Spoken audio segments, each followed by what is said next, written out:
Very very important article, article 136 that all matters can go in supreme court. आप सुनो sir, जजेस की संख्या है 33+1। अगर सारे के सारे मैटर सुप्रीम कोर्ट में ही जाने लगे तब तो सुप्रीम कोर्ट के जजेस भैया है ना माथा पीट लेंगे कि यार ये क्या हो रहा है, सारे के सारे मैटर आ गए। कोई कहेगा यार मेरा खेत ले लिया, कोई कहेगा इसने जो है मेरा उधार ले लिया, दे नहीं रहा पैसा, एटसेट्रा।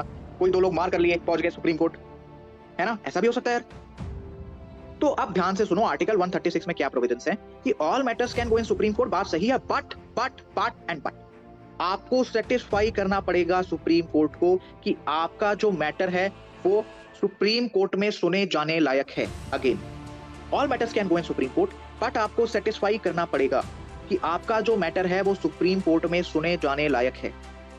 ठीक है, आपके जो भी वकील हैं, जो भी भैया आपके वकील हैं, वो पहले सुप्रीम कोर्ट में आप कह सकते हो, उसके लिए एक टेक्निकल टर्म यूज होता है, अभी मुझे याद नहीं आ रहा, बट आपको जानने की जरूरत नहीं है। आप इतना समझो कि एक याचिका टाइप की दायर करेंगे, एक फाइल वाइल लेके जाएंगे, ठीक है, और बोलेंगे सुप्रीम कोर्ट से कि this matter deserves to be heard because it deals with substantive question of law और interpretation of the constitution. Very very important.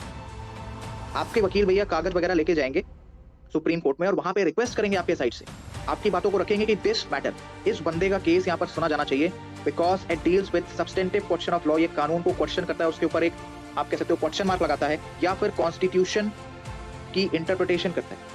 Very very important. All matters can go in supreme court, but आपको satisfy करना पड़ेगा। कैसे करोगे? आपके वकील कागज वगैरह लेके जाएंगे और बोलेंगे this matter deserves to be heard because it deals with substantive question of law और interpretation of the constitution. Clear है? तो आर्टिकल 136 में भैया इसकी बात कही गई है। क्लियर है? समझ में आया?